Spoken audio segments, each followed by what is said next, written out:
Good morning students. हम लोग chapter number 9 कल स्टार्ट कर चुके थे, जिससे आगे बढ़ाते हुए और उसके इंट्रोडक्शन के बारे में जानेंगे। भारतीय मूर्तिकला और मंदिर स्थापत्य यानी इंडियन स्कल्पचर्स के बारे में, और हमारी जो ट्रेडिशन है temple tradition building making art है, उनके बारे में जानेंगे इस चैप्टर में। बच्चों, जब भी हम हिस्ट्री के बारे में कुछ भी स्टडी करते हैं तो हिस्ट्री का जो एरिया है वो इतना ब्रॉड है हिस्ट्री का एरिया इतना ब्रॉड है कि हम उसको एक साथ उसकी स्टडी नहीं कर सकते। इसीलिए हमको उसके डिविजन्स करने जो बहुत ज़्यादा जरूरी होते हैं।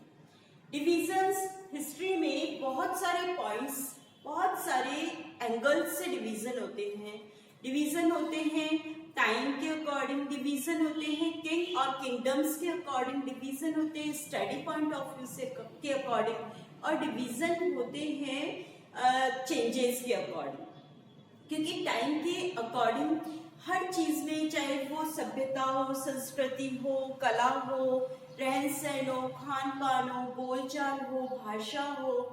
और इसके साथ साथ भौगोलिक स्थितियां जो हैं,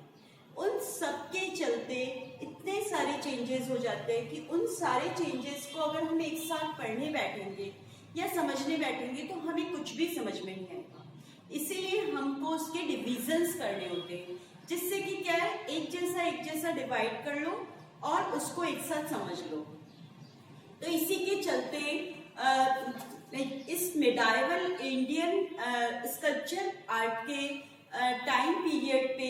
कुछ डिविजन्स किए गए थे, और वो डिविजन्स जो है वो 600 BC to 600 AD to 900 AD तक का डिवीजन जो पीरियड है उसको अर्ली मिडाइवल पीरियड बोला गया था। और 900 टू 1200 AD का जो पीरियड था उसको लास्ट मिडाइवल पीरियड बोला गया था। अब ये जो पीरियड होते हैं ये कभी कभी तो 3 पार्ट्स में डिवाइड किए जाते हैं, और कभी कभी केवल 2 पार्ट्स में डिवाइड करने से भी हमें चीज समझ में आ जाती है। तो यहाँ पे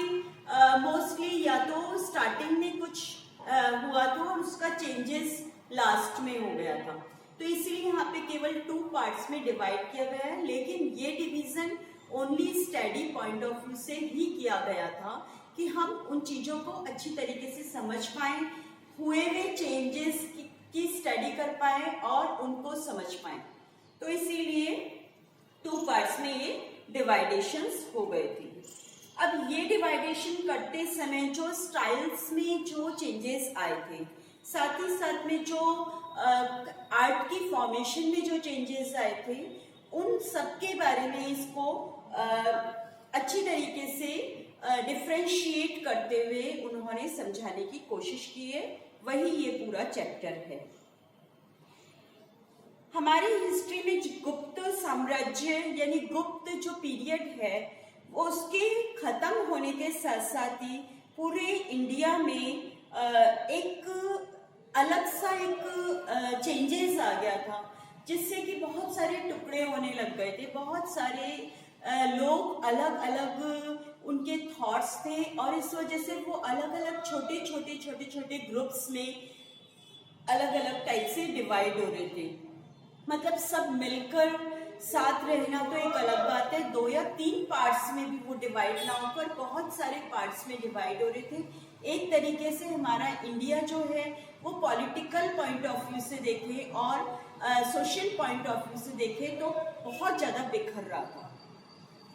इसी टाइम पे मालवा मगध में, उत्तर जो है नॉर्थ जो है वो गुप्ता पीरियड में, और उत्तर का कुछ पार्ट जो मिडाइवल इंडिया पीरियड में, कन्नौज जो है वो वर्धन वंश यानी हर्षवर्धन के जो वंश में, और साउथ चालुक्य जो राष्ट्रकूट पल्लव राजवंश में, इस तरीके से सब अलग अलग पार्ट्स में डिवाइड हो गए थे। तो ये सभी जितने भी ये किंगडम्स थे, राजवंश को किंगडम भी बोलते हैं, जितने भी ये किंगडम्स थे वो एक दूसरे के एक ही टाइम पीरियड पे ये सारे हुए थे, इसीलिए इनको समकालीन कहते हैं, क्योंकि काल तो एक ही था, टाइम तो एक ही था, लेकिन इन सब में जो डिफरेंस है उनके स्टार्टिंग्स एक साथ हुए थे, एक साथ मतलब उगे थे, ये कह सकते हैं। जिस तरीके से एक गार्डन में बहुत सारी वेजिटेबल्स एक साथ ग्रो करती है ना, सेम इसी तरीके से, लेकिन उन सब वेजिटेबल्स में अलग अलग अलग अलग अलग अलग चीजें होती है। इसी तरीके से कह सकते हैं कि हमारा पूरा इंडिया जो है उसमें अलग अलग अलग अलग जो है ग्रुपेशन हो गया था, और अलग अलग ग्रुप को करने वाले लीडर्स भी अलग हो गए थे, जिनकी आपस में कोई थॉट्स जो है वो मैच नहीं खाती थी। ये सभी एक दूसरे के जो पॉलिटिकल मतलब ग्राफ इनका जो है अप एंड डाउन ग्राफ चल रहा था, और ऐसी उस टाइम पे हिस्टोरिकल इंसिडेंट्स हुए थे कि जिनकी वजह से हमें इनको कह सकते हैं कि जो आर्ट वेरिएशंस जो है वो देखने को मिले थे। आर्ट के वेरिएशंस की वजह से जो जितनी भी मतलब कह सकते हैं कि अलग अलग लोग थे, तो अलग अलग धर्म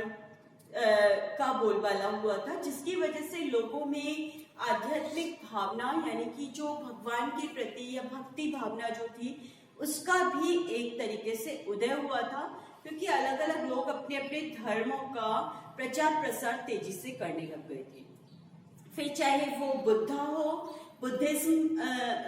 को मानने वाले रिलीजियस वाले लोग हो, चाहे हिंदुइज्म वाले लोग हो या जैनिज्म वाले लोग हो,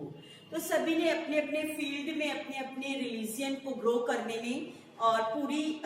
एनर्जी लगा दी थी, जिसके कारण जो देवी देवता जो थे उनको मानने अलग अलग उनके स्टैच्यूज बने थे, अलग अलग उनके सिंबल्स बने थे, अलग अलग उनके टेम्पल वगैरह बने थे, अलग अलग तरीके से उनके क्रिएशंस हुए थे, अलग अलग तरीके से लोग पहनावा अलग अलग हो गया था, फैशंस जो है उसमें चेंजेस हो गए थे, और एक दूसरे से अलग अलग होते हुए भी अगर हम हमारे आर्ट पॉइंट ऑफ व्यू से देखें तो कुल मिला के हमारा जो इंडिया है उसको बेनिफिट्स ये हुआ था, जो क्रिएशंस है वो अलग अलग टाइप के क्रिएशंस तो हो रहे थे, वैरायटीज तो थी बच्चों, लेकिन सब अपने अपने क्रिएशन को ऊपर बढ़ाने के लिए क्या कर रहे थे, ऑल ओवर हमारे इंडिया के लिए आर्ट जो डेवलपमेंट है वो बहुत ज्यादा हाइट पे जाता जा रहा था, क्योंकि क्रीम आर्ट वर्क हो रहा था, सब अपना अपने तरीके से बेस्ट टू बेस्ट दिखाने की कोशिश कर रहे थे, बेस्ट टू बेस्ट बनने की कोशिश कर रहे थे, जिसकी वजह से क्रीमी जो वर्क है वो निकल कर आया, और एनर्जी जो है लोगों की उसका हमारे पूरे इंडिया को ये बेनिफिट मिला कि हमने आर्ट फील्ड में काफी ग्रोथ कर ली। इसी चीज को आगे बढ़ाएंगे, क्योंकि फॉरेनर्स भी फिर इस फील्ड में इतना आगे बढ़ने की वजह से इस डेवलपमेंट की इतनी ज्यादा पब्लिसिटी हुई कि जिसकी वजह से फॉरेनर्स ने भी यहाँ पे बहुत सारी यात्राएं करी थी, और उनके आने से हमको क्या तो बेनिफिट हुए थे और क्या लॉसेस हुए थे उनके बारे में हम पढ़ेंगे कल। आज के लिए इतना ही, थैंक यू।